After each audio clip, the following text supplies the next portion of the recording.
딸아, 미안하다. 이 못난 엄마는 결국 지옥으로 걸어 들어간다. 올해 62 된 미숙 씨가 딸의 전세금 8천만 원을 갚기 위해 선택한 건 다름 아닌 재혼이었습니다. 남편 친구라는 놈은 차용증을 흔들며 매일같이 식당까지 찾아와 행패를 부리고 62의 나이에 불판을 닦아버는 푼돈으로는 이자 한 푼 갚기 벅찼으니까요. 그때 나타난 구원자 같은 식당 사장. 8천만 원을 단숨에 해결해주며 자기 집 치매 노무만 돌봐달라던 그 남자가 사실은 미숙 씨의 남은 인생을 통째로 집어삼키려던 포식자였다는 걸 그때는 꿈에도 몰랐습니다. 도망쳐. 이놈이 전처도 명의 다 뺏고 길바닥으로 쫓아냈어. 정신이 나간 줄 알았던 치매 시어머니가 미숙 씨의 보따리에 폐물을 쑤셔 넣으며 건넨 이 한마디. 미숙 씨는 그날 밤 맨발로 지옥 같은 그 집을 뛰쳐나와야 했습니다. 도대체 8천만 원 때문에 시작된 이 악몽은 어디서부터 잘못된 걸까요? 오늘 미숙 씨의 처절한 사연 끝까지 들어보시고 여러분의 생각을 남겨주세요. 장례식장의 차가운 공기가 코끝을 스치면 문득 그 시절의 비릿한 생선 냄새가 떠오르곤 합니다. 미숙의 인생은 그 냄새와 함께 시작되었고 사실상 그 냄새와 함께 저물어가고 있었거든요. 결혼 초 사업 수완이 좋다며 호기기 넘치던 남편. 철수가 지인의 보증을 섰다가 연쇄부도로 5천만 원이라는 빚더미에 앉았을 때 딸 수지는 고작 초등학교 2학년이었습니다. 그때부터 미숙의 하루는 새벽 5시에 시작되었죠. 재래시장의 축축한 바닥에 쪼그려 앉아 얼음장 같은 물에 손을 담그며 생선을 손질했습니다. 시뻘겋게 얼어터진 손등 위로 비늘이 튀어오를 때마다 미숙은 입술을 깨물며 견뎌냈어요. 점심엔 학교 급식 조리원으로 달려가 거대한 솥을 저었고 저녁엔 동네 치킨집에서 뜨거운 기름 냄새를 뒤집어쓰며 튀김 보조를 했습니다. 그렇게 삼중 생활을 이어온 지 어느덧 10년이라는 세월이 흘렀더라고요. 어머니, 손이 참 투박하시네요. 바느질하기가 조금 까다롭겠어요. 수진의 결혼을 앞두고 한복을 맞추러 갔던 날이었습니다. 한복집 사장이 무심코 던진 그 한마디에 미숙은 반사적으로 치마폭 아래로 손을 숨겼죠. 하지만 곁에 서 있던 수진의 눈동자가 파르르 떨리는 것을 미숙은 놓치지 않았습니다. 굵게 마디가 붉어지고 굳은 살이 박여 거북 등껍질처럼 변해버린 엄마의 손을 수진은 그제야 처음으로 제대로 마주한 모양이었습니다. 수진은 울컥 차오르는 눈물을 참으려는 듯 입술을 꾹 다물고 엄마의 거친 손등을 가만히 쓰다듬었죠. 그 손끝의 온기가 너무 따뜻해서 미숙은 오히려 마음이 시렸습니다. 마침내 빚을 다 갚은 날, 미숙은 낡은 통장을 들고 은행 창구 앞에 섰습니다. 기계가 돌아가는 가벼운 소리가 먹고 직원이 건네준 통장에는 잔액 38만 원이 찍혀 있었어요. 평생을 짓눌러온 거대한 바위가 사라졌다는 사실이 실감나지 않아 미숙은 한참 동안 멍하니 서 있었습니다. 기뻐서 소리라도 지를 줄 알았는데 정작 흘러나온 것은 조용하고도 깊은 눈물뿐이었네요. 남편 철수도 나름의 방식으로 그 무게를 견뎌내고 있었습니다. 막노동판을 전전하며 몸이 축나는 걸 알면서도 미숙은 남편의 마지막 자존심을 위해 모른 척 해주곤 했죠. 철수는 매년 결혼기념일이면 동네 슈퍼에서 파는 5,000원짜리 싸구려 케이크를 사들고 왔습니다. 투박한 손으로 케이크 상자를 내밀던 남편의 수줍은 미소가 미숙에게는 유일한 위안이었습니다. 하지만 과로사의 그림자는 소리 없이 다가왔더라고요. 3주 전부터 철수는 퇴근하면 밥도 거른 채 소파에 쓰러져 잠들기 일쑤였습니다. 여보, 제발 병원 좀 가봐요. 얼굴색이 너무 안 좋잖아. 걱정스러운 마음에 등을 두드리면 철수는 힘겹게 눈을 뜨며 대답했죠. 다음 달에 빚 다 갚으면 그때 갈게. 조금만 더 참자, 미수가. 그게 마지막 약속이 될 줄은 꿈에도 몰랐습니다. 사망 당일 미숙이 퇴근해 현관문을 열었을 때 거실 TV는 홀로 공허한 소리를 내뱉고 있었어요. 철수는 소파에 앉은 채 고개를 푹 떨구고 있었습니다. 마치 잠시 휴식을 취하는 사람처럼 평온해 보였지만 흔들어 깨워도 아무런 대답이 없었죠. 구급대가 도착하기까지 20분 동안 미숙은 미친 사람처럼 남편의 이름을 부르며 차가워지는 몸을 흔들었습니다. 영안실에서 다시 만난 남편의 손은 이미 얼음처럼 차갑게 식어 있었습니다. 이제야 둘이서 사람답게 좀 살아보려 했는데 신은 그 작은 행복조차 허락하지 않은 것 같았습니다. 뒤늦게 달려온 수진이 오열하며 사위의 품에 안겨 무너져 내릴 때도 미숙은 차마 울지 못했어요. 장례식 내내 미숙은 기계처럼 움직였습니다. 찾아온 조문객들에게 육개장을 나르고 부족한 반찬을 채워 넣으며 입버릇처럼 말했죠. 많이 드세요. 그래야 가시는 길 외롭지 않죠. 텅 빈 눈으로 밥그릇을 챙기는 엄마를 보며 수진이 참다 못해 물었습니다. 엄마, 왜 안 울어? 아빠가 죽었는데 어떻게 눈물 한 방울 안 나? 미숙은 하얀 국자를 든 채 잠시 멈춰 섰습니다. 그리고는 아주 낮은 목소리로 대답했어요. 나중에 혼자 있을 때 그때 몰아서 울게. 그 말은 수진에게 하는 약속인 동시에 스스로를 간신히 지탱하는 주문 같았습니다. 미숙은 다시 고개를 숙이고 조용히 밥을 담기 시작했습니다. 김이 모락모락 피어오르는 밥 위로 미숙의 투박한 손마디가 가늘게 떨리고 있었습니다. 장례식장에서 민식이 내던 곡소리는 아직도 귀가 먹먹할 정도로 선명하네요. 그는 이틀 내내 남편 철수의 관 옆을 지키며 마치 상주라도 된 양 조문객들을 맞이했습니다. 형님은 나한테 아버지 같은 분이었다며 목이 놓아 우는 그를 보며 사람들은 입을 모아 저런 동생이 어디 있느냐고 칭찬하더라고요. 입관식 때 철수의 차가운 손을 잡고 형, 내가 잘못했어. 형이 먼저 가면 어떡해라며 오열하던 민식의 뒷모습은 참으로 처연했습니다. 미숙은 오히려 그런 민식의 젖은 등을 토닥이며 고맙다고 우리 수진이 아빠가 인복은 있었다며 그를 위로했죠. 발인 날 민식은 운구차의 문이 닫힐 때까지 미숙의 곁에서 떨어지지 않았습니다. 형수님, 제가 곁에 있을게요. 형님 목까지 제가 챙기겠습니다라고 말하던 그의 눈빛은 참으로 따뜻하게 느껴졌습니다. 하지만 그 온기는 사흘을 채 넘기지 못했거든요. 장례를 치른 다음 날 오전 민식은 검은 상복을 벗고 잘 다려진 양복을 차려입은 채 미숙의 집을 찾아왔습니다.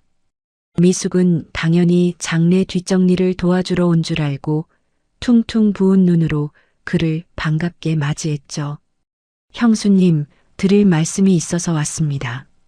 민식이 가방에서 꺼낸 것은 낡은 서류 봉투 하나였습니다. 그 안에는 2024년 5월의 날짜가 적힌 차용증 한 장이 들어 있었어요.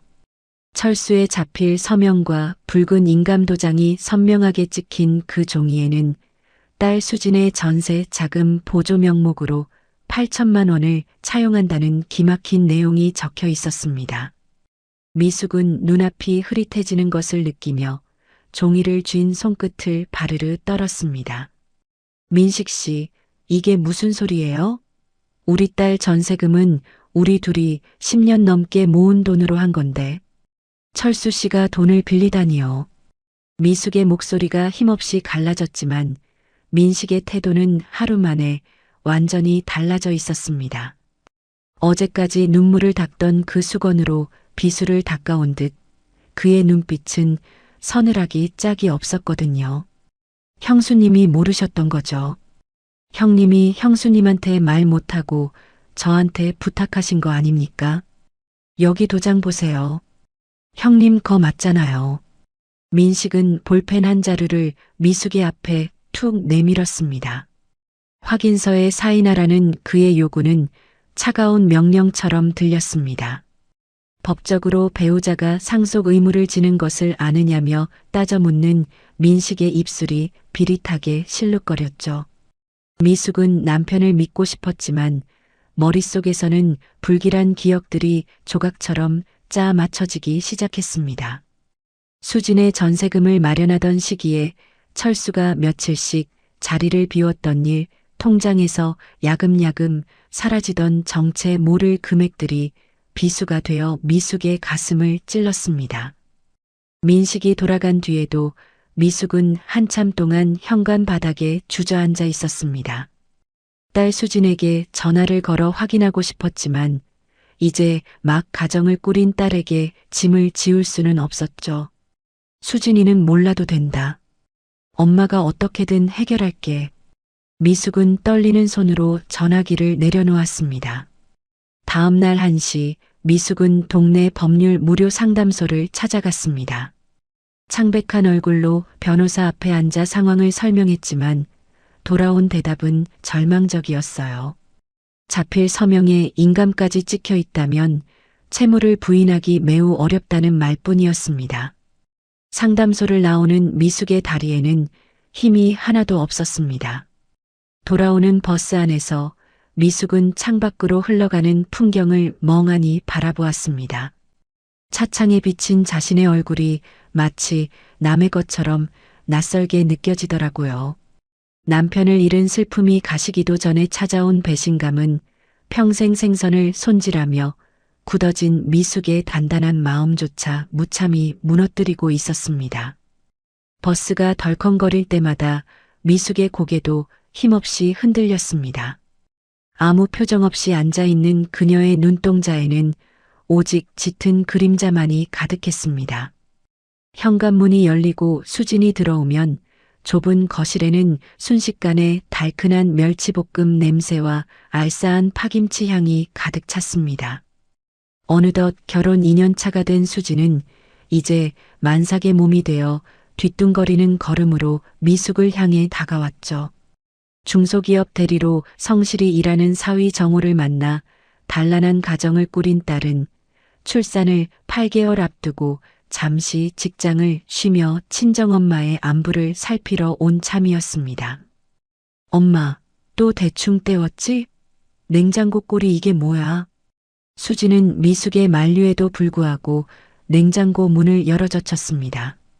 텅 빈 선반 위에는 며칠 지난 김치 조각과 유통기한이 아슬아슬한 계란 2알뿐이었거든요. 미숙은 당황한 기색을 감추려 서둘러 앞치마에 거친 손을 비벼 닦았습니다. 사실 어젯밤에도 미숙은 편의점에서 사온 차가운 삼각김밥 하나로 끼니를 때웠지만 딸 앞에서는 세상에서 가장 행복한 사람처럼 웃어 보였습니다. 아니야, 수진아. 오늘 점심엔 동네 친구랑 만나서 갈비탕 거하게 먹었어. 배가 너무 불러서 저녁은 좀 가볍게 먹으려고 했던 거지. 미숙의 거짓말은 이제 능숙한 경지에 올랐더라고요. 수진이 가져온 밑반찬들을 냉장고에 채워 넣는 동안 미숙은 딸의 부풀어 오른 배를 가만히 쓰다듬었습니다. 손끝에 전해지는 태동이 기적처럼 느껴지면서도 가슴 한구석은 날카로운 얼음 조각에 찔린 듯 시려왔습니다. 민식이 내민 8천만 원의 차용증이 마치 거대한 성벽처럼 두 모녀 사이를 가로막고 있었거든요. 미숙이 이 모든 것을 숨기기로 결심한 이유는 명확했습니다. 만약 수진이 이 빚의 존재를 알게 된다면 전세 자금의 출처를 의심하게 될 것이고 결국 평생을 존경해온 아빠를 원망하며 살게 될 게 분명했으니까요. 게다가 이제 곧 아이를 낳을 딸이 이런 스트레스를 감당하게 할 수는 없었습니다. 혹여 사위 정호가 장모인 자신을 혹처럼 여기게 될까 두려운 마음도 있었죠. 엄마, 그냥 우리 집 들어와서 같이 살자. 혼자 있으면 밥도 안 챙겨 먹잖아. 수진의 진심 어린 제안에 미숙은 잠시 눈동자를 떨었습니다. 흔들리는 마음을 다잡으려 미숙은 고개를 돌려 벽에 걸린 철수의 영정 사진을 바라보았죠. 사진 속 남편은 아무것도 모른다는 듯 그저 인자하게 웃고만 있었습니다. 너희 집 가면 내가 눈치 보여서 살겠니? 엄마는 여기가 편해. 친구들도 다 여기 있고. 미숙은 일부러 목소리를 높여 씩씩하게 대답했습니다. 수진을 겨우 달래서 보낸 뒤 혼자 남은 집안은 적막하다 못해 서늘했습니다. 미숙은 옷장에서 낡은 청가방 하나를 꺼냈습니다. 짐이라고 할 것도 없었죠. 남편의 영정사진을 조심스레 품에 안고 나 괜찮아. 잘 해낼게라고 속삭이는 미숙의 목소리가 텅 빈 방 안에 메아리 쳤습니다. 어린 수진의 돌잔치부터 입학식까지 기록된 가족 앨범을 손에 들었다가 미숙은 이내 그것을 다시 책상 위에 내려놓았습니다. 이 무거운 추억마저 가져가기엔 미숙이 가야 할 길이 너무도 험난해 보였거든요. 문을 잠그고 열쇠를 우편함에 넣는 손끝이 사르르 떨렸습니다. 20년을 넘게 살며 눈물과 웃음을 심어둔 집이었지만 미숙은 단 한 번의 뒤돌아봄도 허락하지 않은 채 골목을 빠져나왔습니다. 지하철역으로 향하는 길에 미숙은 수진에게 짧은 문자 한 통을 보냈습니다. 수진아, 엄마 친구 집 근처로 월세 구해서 지금 이동 중이야. 거기가 공기도 좋고 집세도 훨씬 싸서 좋네. 걱정하지 말고 태교 잘해. 전송 버튼을 누르는 미숙의 눈에서 참았던 눈물 한 방울이 툭 떨어졌습니다. 액정 위로 번진 눈물을 닦아내며 미숙은 낡은 가방끈을 더 세게 고쳐쥐었습니다. 그것은 딸의 행복을 지키기 위해 엄마라는 이름으로 선택한 가장 고독한 전쟁의 시작이었습니다.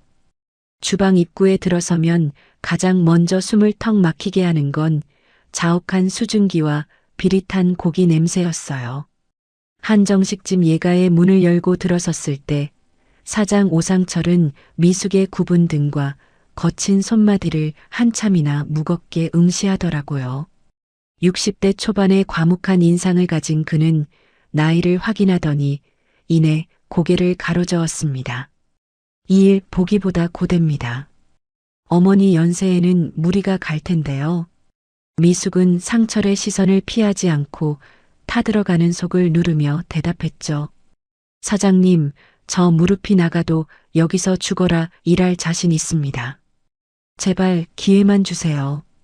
간절함이 닿았는지 상철은 묵묵히 빳빳한 앞치마를 내밀었습니다. 그렇게 시작된 미숙의 하루는 오전 7시부터 9시까지 쉼 없이 이어졌거든요. 젊은 주방 보조들은 동작이 느린 미숙을 대놓고 무시하며 날선 눈총을 보냈습니다. 특히 팀장 자리에 있는 젊은 여직원은 미숙이 불판을 닦는 옆에서 차갑게 툭 내뱉더라고요. 어머니, 여기 요양원 아니에요. 속도 좀 내시라고요. 미숙은 대답 대신 젖은 행주를 쥔 손에 힘을 더 꽉 주었습니다. 오전에는 산더미 같은 불판을 닦고 재료를 손질하며 점심 피크 타임이 되면 서빙 보조로 홀을 뛰어다녔죠. 그 뒤엔 다시 3시간 동안 산더미처럼 쌓인 설거지통 앞에 서야 했습니다. 식사는 손님들이 남기고 간 반찬으로 5분 만에 해치워야 했고요. 어느 날은 냉장고에서 식재료를 꺼내다 바닥에 기름기에 미끄러져 무릎을 콘크리트 바닥에 세게 찍고 말았습니다. 둔탁한 소리와 함께 정신이 아득해질 정도의 통증이 밀려왔지만 미숙은 소리조차 내지 못했습니다. 화장실로 숨어 들어가 바지를 걷어 올리니 무릎이 이미 보라색으로 피멍이 들어 부어올라 있더라고요.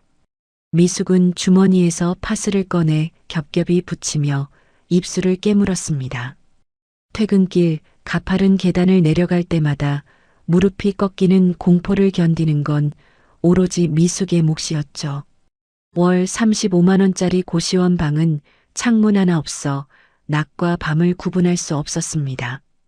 옆방에서 들려오는 마른 기침 소리가 얇은 벽을 타고 미숙의 귓가에 박혔습니다. 밤마다 무릎에 핫팩을 올리고 천장을 바라보면 억울함보다는 수진에 대한 걱정이 앞섰습니다. 이게 오늘 제일 잘 먹은 거네. 상철이 퇴근길에 말없이 건네준 삶은 감자를 고시원 전기포트에 다시 데워 먹으며 미숙은 씁쓸하게 웃었습니다. 그때 핸드폰 진동이 울리며 수진에게서 카톡이 왔더라고요. 엄마, 나 오늘 태동 느꼈어. 아기가 발로 뻥 차네. 우리 엄마 빨리 할머니 돼야지. 미숙은 흐릿해진 눈으로 화면 속 문자를 읽고 또 읽었습니다. 퉁퉁 부어오른 무릎의 통증도 그 순간만큼은 거짓말처럼 잊히는 것 같았거든요.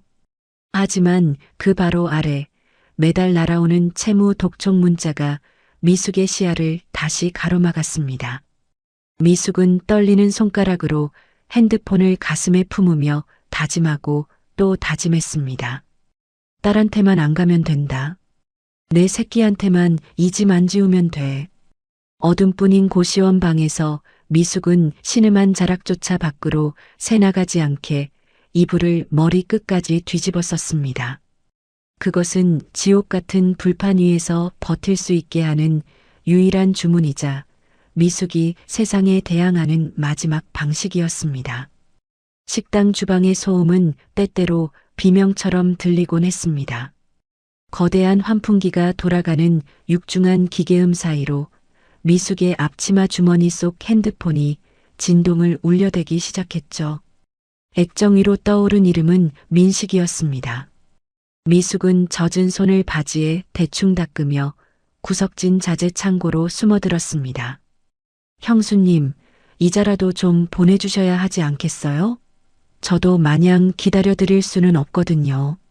수화기 넘어 민식의 목소리는 지나치게 정중해서 오히려 소름이 돋았습니다. 미숙은 마른 침을 삼키며 갈라진 목소리로 대답했죠. 조금만 더 시간을 달라는 미숙의 애원에도 민식은 낮게 덧붙였습니다. 그 부드러운 말투 속에 감춰진 칼날이 미숙의 심장을 날카롭게 긋고 지나가는 것 같았습니다. 사건은 가장 바쁜 시간대인 정오 12시에 터지고 말았습니다. 한창 손님들이 몰려들어 돌솥밥의 증기가 홀 전체를 뿌옇게 채우고 있던 순간이었죠.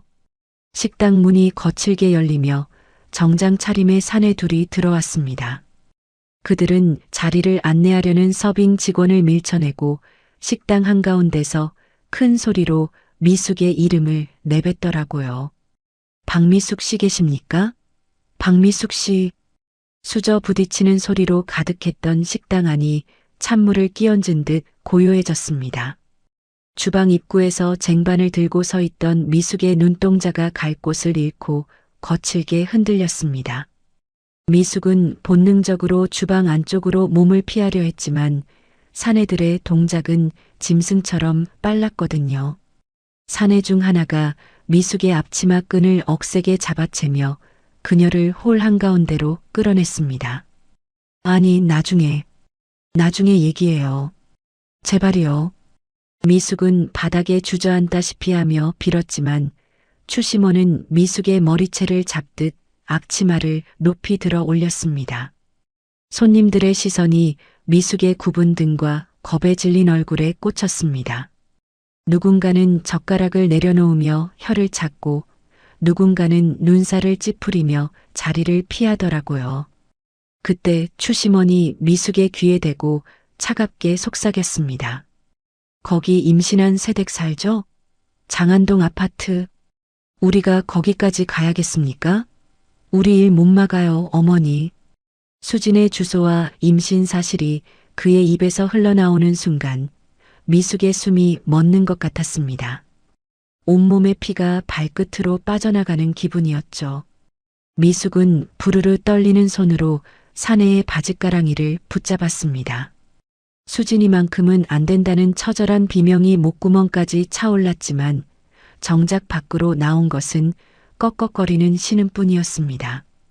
사내들이 폭풍처럼 휩쓸고 나간 자리에는 깨진 접시와 손님들이 남기고 간 비릿한 음식 냄새만이 감돌았습니다.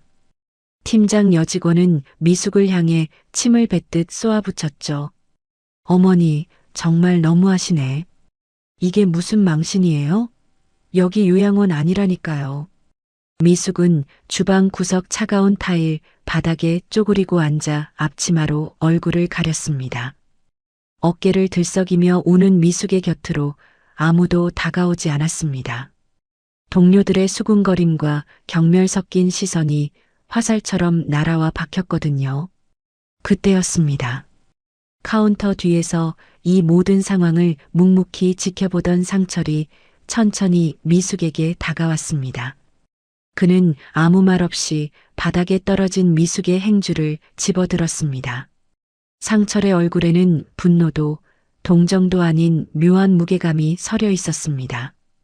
미숙은 고개를 들지 못한 채 그저 상철의 낡은 구두 끝만 바라보며 숨을 죽였습니다. 그것은 벼랑 끝에 선 미숙이 마주한 가장 시리고도 무거운 정적이었습니다. 식당에 폭풍이 휘몰아치고 간 뒤 상철은 며칠 동안이나 미숙의 일거수일투족을 조용히 지켜보았습니다.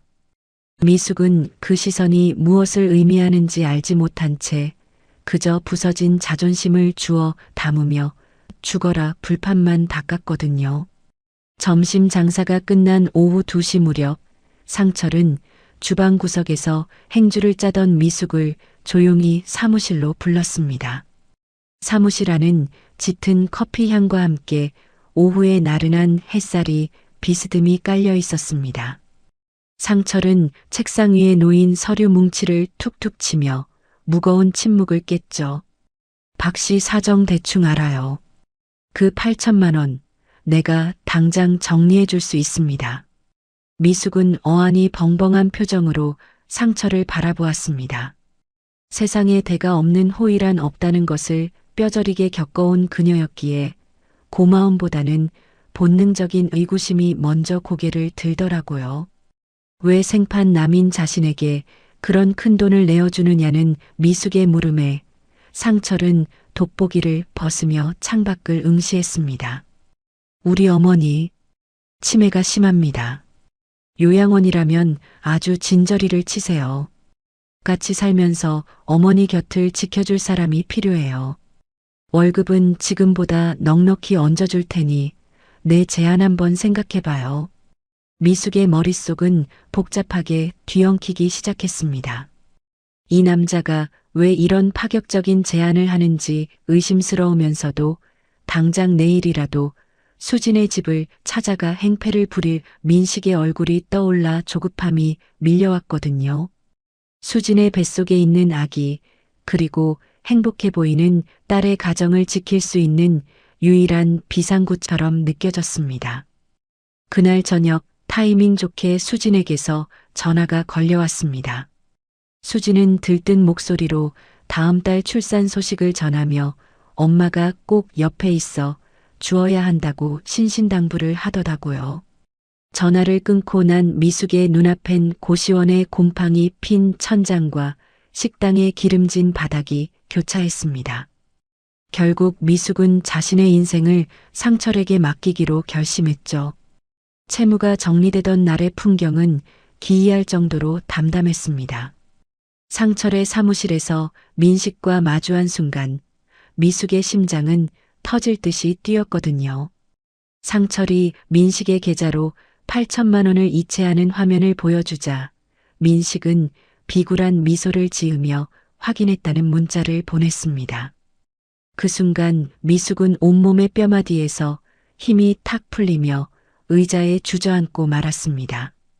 우리 이왕 이렇게 같이 사는 거 법적으로도 깔끔하게 정리하는 게 낫지 않겠어요? 상철이 넌지시 던진 혼인신고 언급에 미숙은 잠시 숨을 멈췄습니다. 하지만 지금 당장은 빚의 굴레에서 벗어났다는 안도감이 그 독이 든 제안을 덮어버렸죠. 미숙은 그저 같이 사는 게 우선이라며 말을 흐렸습니다. 며칠 뒤 미숙은 상철의 2층 주택으로 거처를 옮겼습니다. 넓고 깔끔한 거실을 지나 1층 방에 들어서자 하얀 침구 위에 누워있는 시어머니 오 씨가 보였습니다. 치매를 앓고 있다는 그녀는 미숙이 다가가자 유독 맑은 눈을 빛내며 나직이 물었죠. 누구야? 내 며느리야? 드디어 온 거야? 그 천진한 물음에 미숙은 가슴 한구석이 서늘해지는 것을 느꼈습니다. 상철은 집 안 곳곳을 소개해 주더니 2층에 닫힌 방 하나를 가리키며 짧게 덧붙였어요. 우리 큰애 방인데 일주일에 한 번 정도 와요. 성격이 좀 까칠하니 신경 쓰지 마요. 상철의 목소리에서 묻어나는 미묘한 불편함이 미숙의 귓가에 남았습니다. 커튼 사이로 들어온 차가운 달빛이 거실 바닥을 가로지르고 있었죠. 미숙은 자신의 낡은 백팩을 꽉 쥐었습니다. 이곳이 안식처일지 아니면 더 깊은 수렁일지 알 수 없는 불안함이 미숙의 그림자를 길게 늘어뜨리고 있었습니다. 상철의 집에서 시작된 새로운 생활은 평화로운 안식처라기보다 살얼음판 위를 걷는 듯한 긴장의 연속이었습니다. 상철의 제안으로 빚은 갚았지만 그 집의 문턱을 넘는 순간 미숙은 자신이 또 다른 전장에 들어섰음을 직감했거든요. 고요했던 2층 주택의 정적을 깨고 상철의 자식들이 들이닥친 건 미숙이 그 집에 들어온 지 일주일째 되던 일요일 오전 11시 무렵이었습니다. 현관문이 열리는 육중한 소리와 함께 큰아들 상훈과 딸 지연이 거실로 들어섰습니다. 38세인 상훈과 35세인 지연의 눈빛은 미숙을 발견하자마자 날카로운 송곳처럼 돌변하더라고요. 인사를 건네는 미숙의 손끝이 파르르 떨렸지만 그들은 대꾸조차 하지 않은 채 상철을 서재로 끌고 들어갔습니다. 닫힌 문틈 사이로 나지막하게 새어나오는 그들의 목소리는 칼날처럼 날이 서 있었습니다. 아버지, 정말 제정신이세요? 저 여자가 누군 줄 알고 덜컥 들여앉히신 거냐고요. 맞아요. 오빠 말이 맞아요. 갑자기 나타나서 할머니 돌본다는 핑계로 아버지 재산 노리는 거 아니에요? 부엌에서 시어머니의 미움을 끓이던 미숙은 가스불의 열기가 얼굴을 덮치는데도 오히려 온몸에 소름이 돋는 것을 느꼈습니다.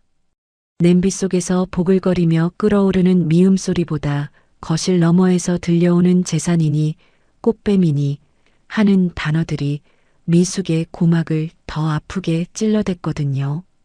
미숙은 애써 숨을 고르며 국자를 든 손에 힘을 주었지만 눈동자는 걷잡을 수 없이 흔들리고 있었습니다. 이윽고 서재 문이 열리고 상훈이 부엌으로 걸어왔습니다. 미숙이 정성껏 차려놓은 아침상을 혐오스럽다는 듯 내려다보던 그는 젓가락을 들 생각도 하지 않은 채 차갑게 쏘아붙였죠. 저 이거 못 먹습니다. 누가 만든 건지도 모르는 음식을 어떻게 입에 대겠어요? 그의 목소리에는 미숙을 인격체가 아닌 집안의 평화를 해치는 침입자로 규정하는 단호함이 서려 있었습니다. 지연 역시 시어머니 방으로 들어가 노골적인 유도 신문을 시작하더라고요. 치매로 정신이 혼미한 시어머니에게 저 여자가 할머니한테 나쁜 짓 안 했느냐며 다그치는 소리가 거실까지 들려왔습니다. 시어머니가 착한 애야라고 대답해도 지연은 들은 채도 하지 않은 채 표정을 구기며 방을 나왔습니다. 미숙을 가장 힘들게 했던 건 상철의 비겁한 무대응이었습니다. 자식들의 무례한 행동을 다 보고 있으면서도 상철은 그저 먼 산을 보듯 시선을 회피했거든요. 자식들이 돌아간 뒤에야 애들이 예민해서 그러니 이해해라라고 툭 던지는 그의 말은 미숙에게 아무런 위로가 되지 않았습니다. 오히려 그 무책임함이 미숙의 가슴에 더 깊은 상처를 남겼죠. 그런 모멸감 속에서도 미숙이 버틸 수 있었던 건 앞치마 주머니 속에 숨겨둔 딸 수진의 사진 한 장 때문이었습니다. 갓 태어난 손주를 안고 환하게 웃고 있는 딸의 모습을 몰래 꺼내볼 때면 미숙의 메마른 눈가에는 다시 생기가 돌았습니다. 시어머니 방에서 사진을 보던 미숙은 문득 자신을 지켜보고 있던 시어머니와 눈이 마주쳤습니다. 예쁘다. 아기가 참 예뻐. 시어머니는 평소와 달리 맑은 정신으로 미숙의 손을 가만히 덮었습니다. 그 따뜻하고도 갓도탄 손길이 닿는 순간 미숙은 참았던 숨을 길게 내뱉으며 고개를 숙였습니다. 밤이 깊어 시어머니가 배고프다며 칭얼거릴 때 미숙은 다시 부엌으로 나가 정성껏 미음을 끓여냈습니다. 넌 손이 참 따뜻하네라고 중얼거리는 시어머니의 목소리를 들으며 미숙은 이 낯설고 험난한 전장에서 자신이 지켜야 할 것이 무엇인지 다시금 되새겼습니다. 그것은 결코 돈이 아니라 누군가의 온기를 지키는 일이라는 것을 말입니다. 상철의 집에서 미숙을 기다리고 있었던 것은 따뜻한 환대나 가족으로서의 결합이 아니었습니다. 그것은 교묘하게 설계된 멸시와 꽃뱀이라는 주홍글씨가 새겨진 투명한 감옥이었죠. 자식들의 방문이 잦아질수록 미숙의 자존감은 주방 바닥의 얼룩처럼 짓밟히곤 했습니다. 지영과 상우는 미숙을 사람이 아닌 언제든 아버지를 등쳐먹고 달아날 잠재적 범죄자로 취급했거든요. 어느 일요일 정오 무렵이었습니다. 미숙은 새벽부터 시장에 나가 엄선해온 냉이와 달래를 다듬어 정성껏 된장찌개를 끓였어요.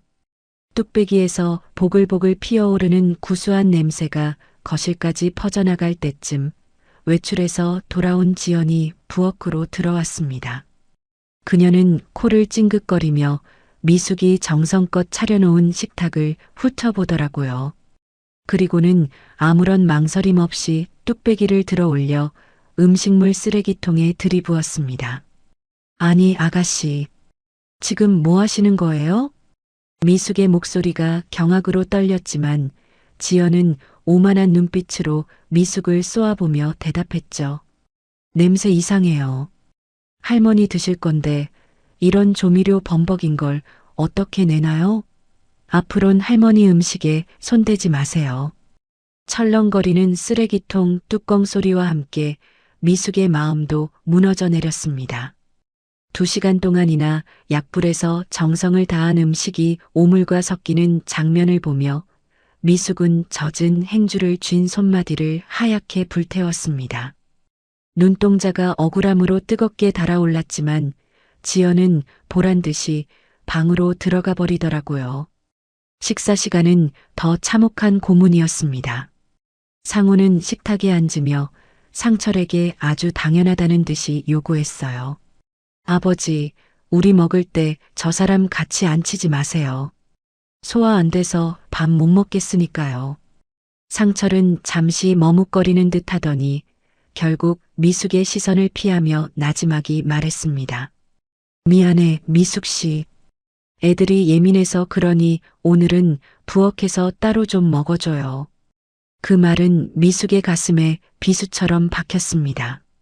미숙은 차갑게 식어버린 밥 한 공기를 들고 부엌 구석, 싱크대 옆 작은 간이 의자에 앉았어요. 거실에서 들려오는 단란한 가족들의 웃음소리와 대조적으로 미숙의 입안으로 넘어가는 밥알은 마치 모래알처럼 까칠했습니다. 눈물이 차올랐지만 미숙은 입술을 꽉 깨물며 그것을 삼켰습니다. 자신이 도우미가 아니라 이 집의 안주인이라는 사실을 증명하고 싶었지만 현실은 그림자보다 못한 존재였거든요. 자식들의 괴롭힘은 가사 노동의 착취로 이어졌습니다. 지연은 방문할 때마다 거실 바닥에 먼지가 있다며 미숙에게 다시 닦으라고 명령하곤 했죠. 이미 무릎을 꿇고 서너 번은 닦아낸 바닥이었지만 미숙은 아무 말 없이 다시 걸레를 들었습니다. 화장실 청소 상태를 타박하며 결벽증적인 태도로 미숙의 노동을 평가절하 할 때마다 미숙의 숨소리는 거칠고 무거워졌습니다. 심지어 지연은 시어머니의 방 서랍을 뒤지며 미숙을 대놓고 의심하더라고요. 할머니 폐물 다 있죠? 어머니가 물려주신 진주 목걸이랑 금반지 없어진 거 없죠? 요즘 세상에 믿을 사람이 어디 있어야 말이죠. 그녀의 시선은 정확히 미숙의 얼굴에 꽂혀 있었습니다. 미숙은 억울함에 목소리가 떨려 나왔습니다. 전 그런 거 관심도 없고 손댄 적도 없습니다. 관심이 없으신 분이 여긴 왜 들어오셨을까? 그렇겠죠. 처음엔 다 그렇게 말씀하시더라고요. 지연의 비아냥거리는 말투에 미숙은 온몸의 피가 거꾸로 솟는 기분이었어요. 하지만 더 충격적인 것은 상철의 태도였습니다. 그는 자식들이 없을 때만 미숙의 손을 잡으며 다정하게 굴었지만 자식들 앞에서는 철저하게 방관자로 남았거든요. 그런 이중적인 모습에 미숙의 내면에는 조금씩 의심의 싹이 트기 시작했습니다. 어느 날 밤 상철은 어둠 속에서 미숙의 곁으로 다가와 은밀하게 속삭였죠. 미숙 씨, 우리 이거 법적으로 정리해두면 어떨까? 혼인신고를 해두면 애들도 함부로 못할 거야. 내가 당신을 보호하려고 하는 거니까 내 진심 좀 알아줘요. 미숙은 상철의 눈동자를 물끄러미 바라보았습니다. 어둠 속에서 빛나는 그의 시선이 정말로 자신을 위하는 것인지 아니면 또 다른 덫을 놓고 있는 것인지 확신할 수 없었습니다. 하지만 자식들의 멸시로부터 벗어날 수 있다는 희망이 미숙의 판단력을 흐리게 하더라고요. 이 사람이 나를 정말 생각하는 걸까 싶은 착각과 그래야 이 수모가 끝날 것 같다는 조급함이 미숙의 마음속에서 격렬하게 충돌했습니다. 시어머니 오 씨가 맑은 정신일 때 한 번씩 던지던 말도 복선처럼 떠올랐습니다. 상철과 자식들이 없는 평일 오후 시어머니는 미숙의 손등을 쓰다듬으며 한숨을 내쉬었거든요. 우리 아들이 바보야. 미숙 씨, 너무 믿지 마. 그때는 그저 치매 노인의 헛소리라 여겼지만 상철의 부드러운 목소리 뒤에 숨겨진 서늘함이 느껴질 때마다 미숙은 소름이 돋곤 했습니다. 미숙은 지연이 도우미처럼 일하면서 왜 식구인 척하느냐며 쏘아붙일 때 조용히 고개를 들어 그녀의 눈을 똑바로 응시했습니다. 나는 도움이 아닙니다. 이댁 어머님 모시는 사람이고 당신 아버지와 함께 살기로 한 사람이에요.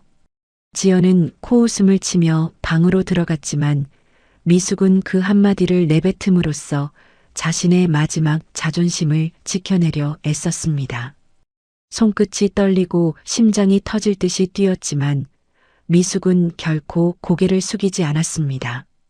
그것이 이 집에서 그녀가 벌이는 고독하고도 치열한 전쟁의 방식이었으니까요.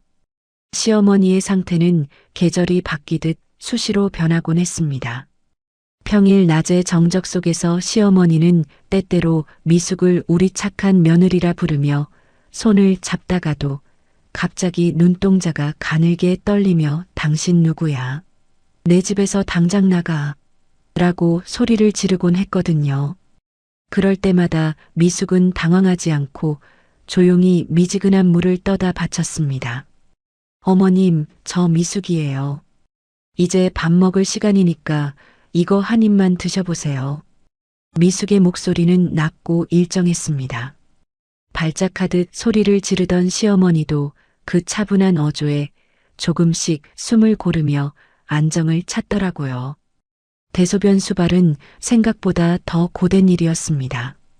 새벽 2시 모두가 잠든 고요한 시간에 시어머니가 이불에 실수를 하면 미숙은 소리 없이 일어나 젖은 이불을 걷어냈습니다. 차가운 공기가 방 안을 감돌 때 시어머니의 마른 몸을 따뜻한 수건으로 닦아내면 그녀는 부끄러운 듯 고개를 돌리고 마른 입술만 달싹였습니다. 미숙은 그 갓도탄 어깨를 가만히 덮어주며 아무 말 없이 곁을 지켰죠. 주말이면 찾아오는 상훈과 지연은 그런 미숙의 노고를 전혀 알지 못했습니다. 그들은 시어머니의 방에 10분 정도 머물다 나오는 것이 전부였거든요. 방에서 나오자마자 지연은 코를 킁킁거리며 미숙을 쏘아보곤 했습니다. 할머니 표정이 왜 저래요? 어머니가 옆에서 무슨 짓 한 거 아니에요? 약이라도 이상한 거 먹인 거냐고요. 그들의 의심은 돌봄보다 앞서 있었습니다. 미숙은 억울함에 목이 맸지만 그저 묵묵히 설거지통에 손을 담글 뿐이었죠. 상훈 역시 아버지를 붙들고 재산 이야기만 늘어놓을 뿐 정작 병든 어머니의 기저귀를 한번 갈아볼 생각은 하지 않더라고요.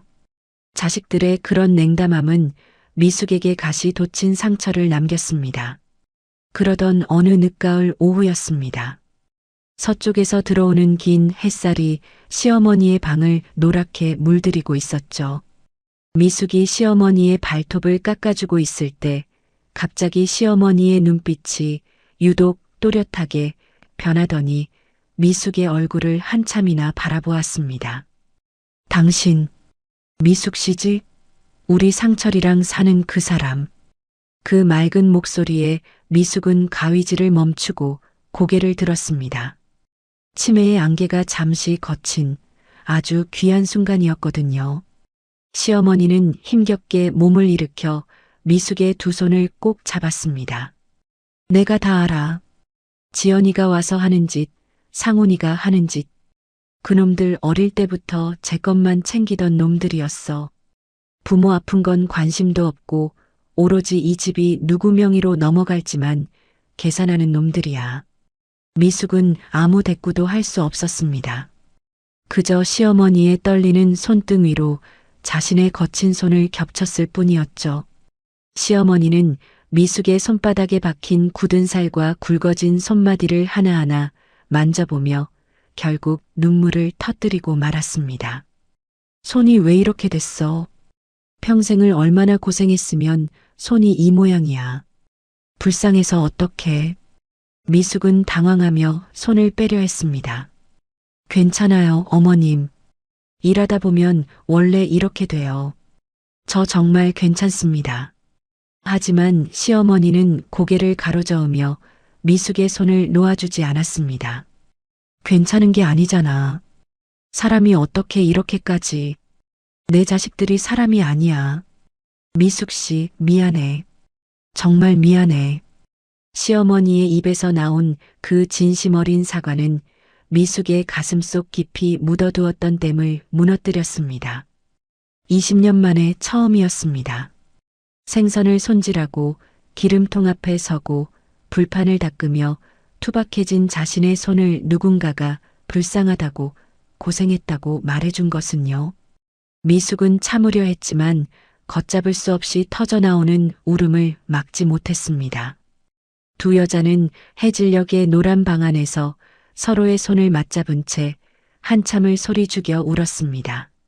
잠시 후 시어머니의 눈동자가 다시 흐릿해지기 시작했습니다. 그녀는 언제 울었냐는 듯 천진하게 웃으며 미숙의 소매를 잡아당겼죠. 며느리야, 밥은 먹었어? 배고프다.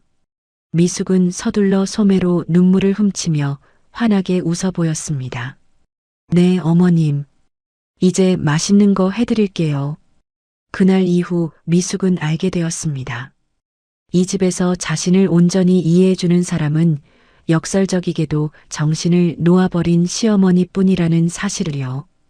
그것은 미숙에게 지독한 고독감을 안겨주는 동시에 이 전장을 버텨낼 수 있는 유일하고도 처절한 버팀목이 되어주었습니다. 상철이 설계한 덫은 비단 거미줄처럼 가늘고 정교했습니다. 미숙은 자신이 그 끈적한 그물망 속으로 걸어 들어가고 있다는 사실을 꿈에도 모른 채 그저 눈앞에 노인 가족이라는 달콤한 미끼만을 바라보았죠. 시어머니와의 눈물 섞인 연대 이후 상철은 전보다 한층 더 부드러운 목소리로 미숙의 곁을 맴돌기 시작하더라고요. 오후 4시 무렵 거실로 스며드는 길쭉한 노을빛 아래에서 상철은 찻잔을 내려놓으며 나지막이 입을 열었습니다. 어머니가 미숙 씨를 정말 며느리로 생각하시나 봐요. 아까도 나한테 그러시더라고요. 미숙 씨 덕분에 살 것 같다고. 그 말은 미숙의 가장 연약한 부분을 건드렸습니다. 상철은 기세를 몰아 본격적인 설득에 들어갔죠. 우리 나이에 법적 보호 없이 사는 게 얼마나 위태로운지, 혹여 자신이 먼저 세상을 떠나면 미숙이 아무런 권리도 없이 길거리에 나앉게 될까봐 걱정된다는 그의 말은 참으로 자상하게 들렸거든요. 수진이한테도 할머니가 생기는 거잖아요. 곧 태어날 아이한테도 당당한 외할아버지가 되어주고 싶고요. 미숙 씨, 우리 이제 그만 합칩시다. 미숙의 마음이 결정적으로 기운 건 그로부터 1개월 뒤 딸 수진이 갓 태어난 아이를 안고 처음으로 이 집을 방문한 날이었습니다. 상철은 현관까지 버선발로 뛰어나가 수진의 아이를 품에 안았죠. 아이고, 우리 손주네. 어쩜 이렇게 제 엄마를 쏙 빼닮았을까. 아이를 보며 허허 웃는 상철의 모습은 영락없는 인자한 할아버지였습니다. 그 온기 가득한 풍경을 보며 미숙은 마지막 남은 경계심을 소리 없이 내려놓았더라고요. 그래, 이 사람이라면 믿어도 되겠지. 우리 딸에게도 든든한 울타리가 되어주겠지 하는 막연한 확신이 미숙의 눈동자를 따뜻하게 물들였습니다. 혼인신고를 하던 날 구정 민원실의 공기는 유독 서늘하게 느껴졌습니다. 차가운 필기구를 손에 쥔 미숙의 손끝이 미세하게 떨렸지만 상철은 그런 미숙의 손등을 가만히 덮으며 미소 지었죠. 서류가 접수되고 창구 직원이 인장을 찍는 둔탁한 소리가 들렸을 때 상철은 미숙의 어깨를 감싸 안으며 나직이 속삭였습니다. 이제 진짜 가족이네. 고마워요, 미숙 씨. 하지만 그 달콤한 맹세의 유효기간은 그리 길지 않았습니다. 법적인 부부가 된 지 불과 일주일이 지났을 무적 상철의 태도에는 미묘한 균열이 생기기 시작했거든요. 그는 외출해서 돌아온 미숙을 서재로 부르더니 아주 자연스러운 어조로 물었습니다. 당신 인감도장 어디 뒀어? 시골 땅 문제로 서류 하나 처리할 게 있는데 부부니까 같이 명의를 올리는 게 좋을 것 같아서. 미숙은 순간 가슴 한구석이 서늘해지는 것을 느꼈습니다. 도장은 자신이 보관하겠다고 조심스레 말했더니 상철의 얼굴에 서운함이 가득 차오르더라고요. 뭘 그렇게까지 의심하느냐며 부부 사이에 숨기는 게 있으면 안 된다는 그의 서슬퍼런 훈계에 미숙은 결국 미안함과 죄책감을 느끼며 장롱 깊숙이 숨겨둔 도장을 건네고 말았습니다. 그날 이후 집안의 공기는 기이하게 바뀌었습니다. 우편함에는 은행에서 온 서류 봉투들이 자주 꽂혀 있었지만 상철은 미숙이 보기도 전에 그것들을 재빨리 챙겨 서재로 들어갔죠. 거실에서 전화를 받다가도 미숙이 다가가면 목소리를 낮추며 정원으로 나가는 그의 뒷모습이 자꾸만 눈에 밟혔습니다. 당신 예전에 식당 다녔을 때 소득 증빙 자료 같은 거 있어? 건강보험 서류나 그런 거 말이야.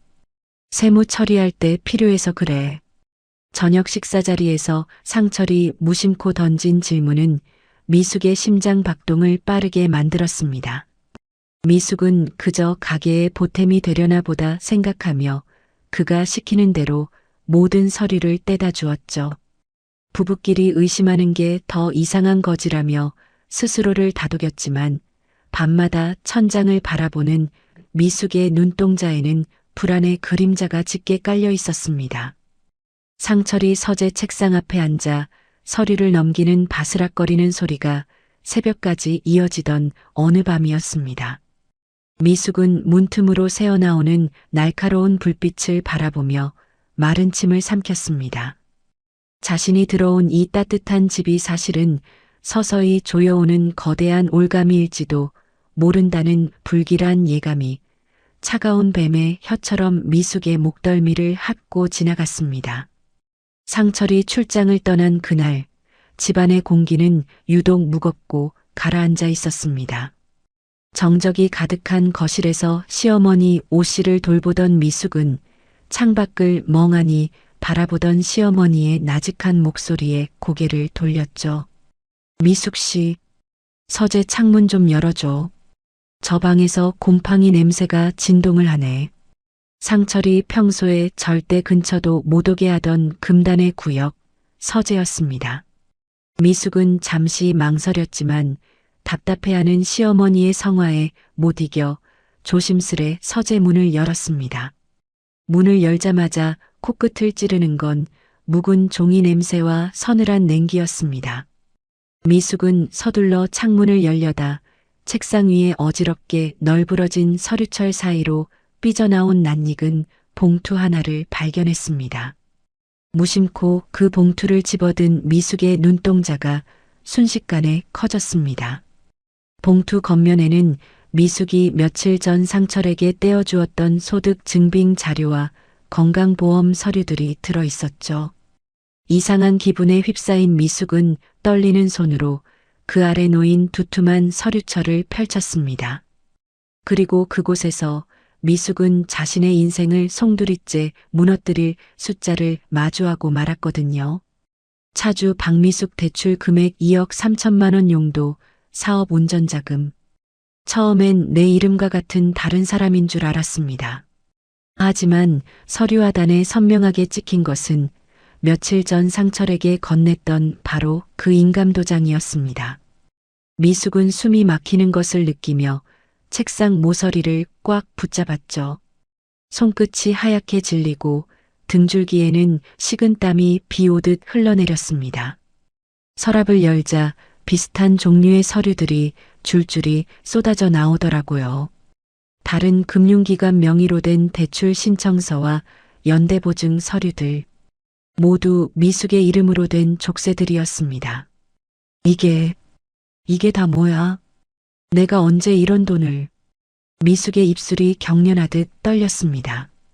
법적인 배우자가 되면 보호받을 수 있다던 상철의 감언이설이 실은 이 거대한 함정을 파기 위한 전초전이었다는 사실이 차가운 비수가 되어 미숙의 가슴을 난도질했습니다. 미숙은 떨리는 손으로 동네 법무사 사무소에 몰래 전화를 걸었습니다. 선생님, 제가 모르는 사이에 제 명의로 대출이 됐는데 남편이 제 도장을 가져가서 한 거거든요. 이거 무효로 할 수 있죠? 수학이 넘어 법무사의 목소리는 냉정하기 짝이 없었습니다.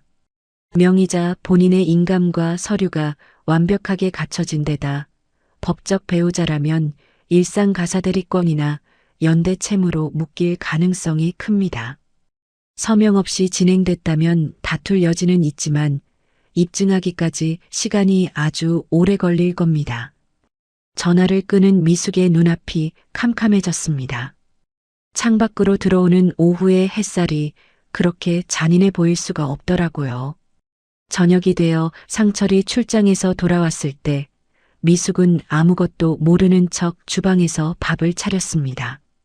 상철은 평소처럼 다정한 척 미숙의 어깨를 감싸 안으며 물었죠. 오늘 별일 없었지? 어머니는 좀 어떠셔? 그의 손길이 닿는 순간 미숙은 온몸에 소름이 돋아 비명을 지를 뻔했습니다. 등을 돌린 채 국그릇을 놓는 미숙의 손은 멈추지 않고 덜덜 떨리고 있었습니다. 상철은 그런 미숙의 변화를 눈치채지 못한 듯 식탁에 앉아 즐겁게 수저를 들더라고요. 밤이 깊어 상철이 잠든 것을 확인한 미숙은 어둠 속에서 조용히 백팩에 짐을 싸기 시작했습니다. 하지만 낡은 가방끈을 조이던 미숙은 문득 깨달았습니다. 빚이 자신의 명의로 묶여 있는 한 이 집을 나간다고 해서 끝날 문제가 아니라는 것을요. 어디를 가든 이 억울한 채무는 그림자처럼 자신을 따라다닐 것이고 결국엔 딸 수진의 목조차 조여올 것이 분명했습니다. 내가 또 당했구나. 미숙은 짐 가방을 쥔 채 침대 모서리에 주저앉아 소리 없는 비명을 삼켰습니다. 남편 철수의 빚을 갚기 위해 보낸 10년의 세월이 주마등처럼 스쳐 지나갔습니다. 이제 겨우 숨 좀 쉬나 했더니 이번엔 더 깊고 어두운 늪이 발목을 집어삼키고 있었습니다. 칠흑 같은 어둠 속에서 미숙의 눈동자는 증오와 절망으로 번뜩였습니다. 그것은 탈출할 수도 싸울 수도 없는 고립된 공포의 시작이었습니다. 상철의 교묘한 덫은 비단 경제적인 굴레에만 머물지 않았습니다. 그는 미숙의 영혼을 천천히 갉아먹으며 그녀를 세상으로부터 완전히 격리하기 위한 거대한 벽을 쌓기 시작했거든요. 진실을 알게 된 미숙의 심장은 매일 아침 차가운 얼음 송곳에 찔리는 듯한 통증으로 고동쳤지만 집 밖에서 기다리고 있는 것은 그보다 더 시린 사회적 매장과 고립이었습니다. 어느 늦은 오후 미숙은 저녁 찬거리를 사기 위해 동네 마트로 향했습니다. 자전거를 타고 지나가던 앞집 아주머니와 눈이 마주쳤을 때 미숙은 평소처럼 가볍게 목례를 건넸죠. 하지만 아주머니는 못 볼 것을 보았다는 듯 서둘러 고개를 돌리며 페달을 밟더라고요. 마트 입구에서 마주친 경로당 할머니들도 미숙이 다가가자 약속이라도 한 듯 수군거림을 멈추고 흩어졌습니다. 미숙의 손끝은 마트 카트의 차가운 금속 손잡이 위에서 미세하게 떨리고 있었습니다. 냉동고에서 흘러나오는 하얀 입김이 얼굴을 스칠 때마다 미숙의 속눈썹이 불안하게 파르르 흔들렸거든요. 그때 뒤편에서 누군가의 날카로운 목소리가 정적을 깼습니다. 댁이 그 집 노인네 학대한다는 사람 아니에요? 아니, 멀쩡하게 생겨가지고 어떻게 치매 노인을 그렇게 괴롭힐 수가 있어? 마트에 있던 사람들의 시선이 일제히 미숙에게 꽂혔습니다. 미숙은 당황해 입술을 달싹였지만 차오르는 억울함에 목소리가 나오지 않았습니다. 상철은 이미 동네 미용실과 경로당을 돌며 우리 어머니가 요즘 부쩍 살이 빠지고 이상한 말을 하신다. 누군가 옆에서 건드리는 것 같아 잠도 못 주무신다며 교묘한 독을 뿌리고 다녔던 것이죠. 미숙은 그저 침을 꿀꺽 삼키며 붉어진 얼굴로 마트를 도망치듯 빠져나왔습니다. 골목길을 내려오던 미숙의 발치에 툭 하고 무언가 떨어졌습니다. 고개를 들어보니 동네 노인 하나가 미숙을 혐오스럽다는 듯 쳐다보며 발밑에 침을 뱉고 지나가더라고요. 아스팔트 위에서 번지는 그 축축한 흔적을 내려다보며 미숙은 온 세상이 자신을 거대한 감옥으로 밀어넣고 있다는 사실을 뼈저리게 느꼈습니다. 집으로 돌아온 미숙이 겪은 일들을 조심스레 털어놓자 상철은 오히려 다정하게 미숙의 어깨를 감싸 안으며 속삭였습니다. 당신이 평소에 뭘 잘못 행동해서 그런 거 아니에요? 사람들이 아무 근거 없이 그러겠어. 당신이 너무 예민해서 오해하는 걸 거야.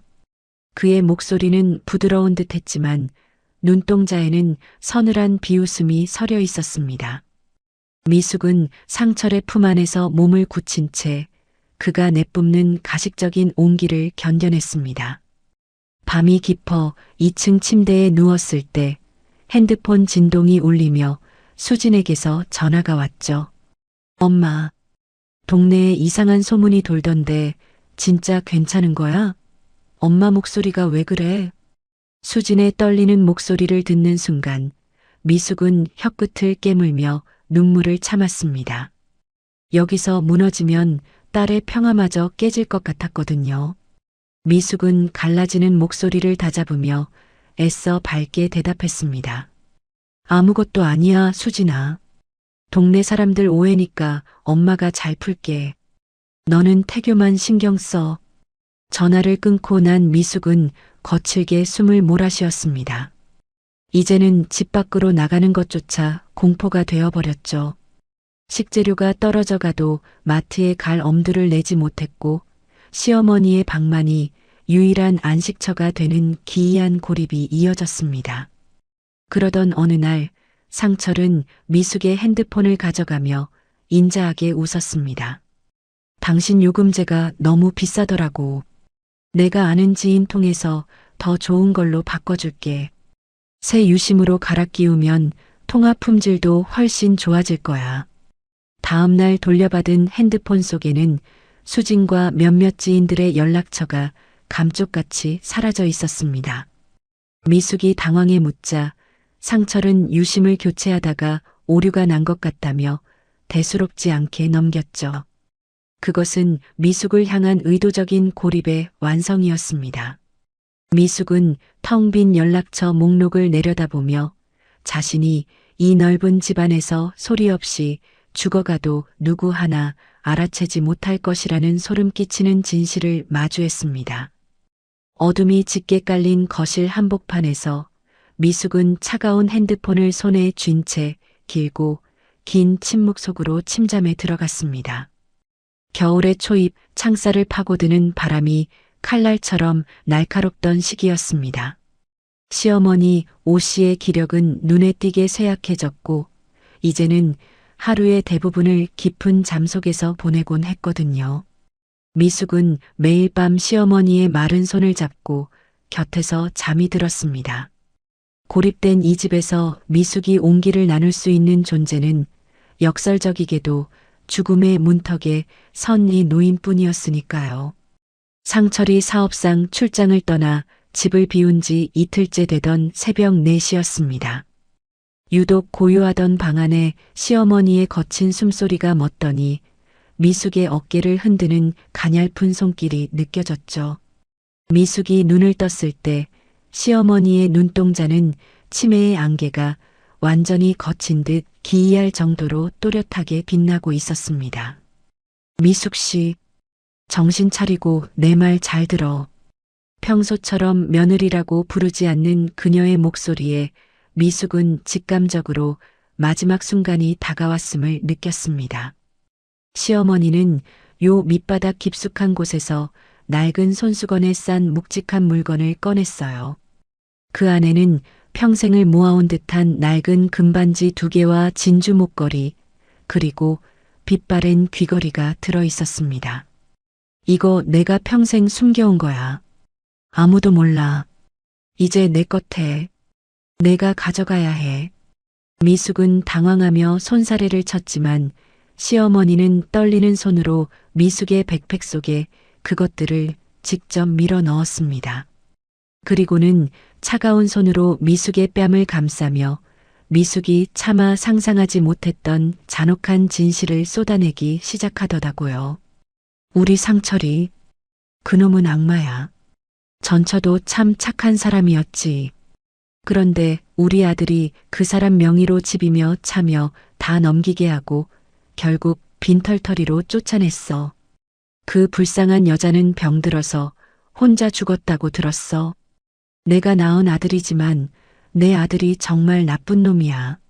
시어머니의 눈에서 뜨거운 눈물이 뺨을 타고 흘러내렸습니다. 자신의 자식을 나쁜 놈이라 부르는 어미의 심정이 어떠할지 미숙은 감히 짐작조차 할 수 없었죠. 시어머니는 미숙의 손등을 아프도록 꽉 쥐며 간절하게 덧붙였습니다. 오늘 새벽에 당장 나가. 지금 아들 없잖아. 지금 아니면 당신도 그 여자처럼 돼. 내가 죽기 전에 해줄 수 있는 마지막 일이야. 제발 도망쳐. 미숙은 가슴이 터질 듯한 통증을 느끼며 시어머니의 품에 얼굴을 묻었습니다. 이 집에서 보낸 지난 1개월의 시간들이 주마등처럼 스쳐 지나갔습니다. 미숙은 가방을 쥔 채 한참을 망설이다가 시어머니의 이마에 마지막으로 짧게 입을 맞췄습니다. 어머니, 고마워요. 정말 고마워요. 새벽 4시 반 미숙은 현관문을 조심스레 열고 밖으로 나섰습니다. 골목길 가로등이 희미하게 빛나고 있었고 차가운 새벽 공기가 폐부 깊숙이 박혔죠. 이번에는 단 한 번도 뒤를 돌아보지 않았습니다.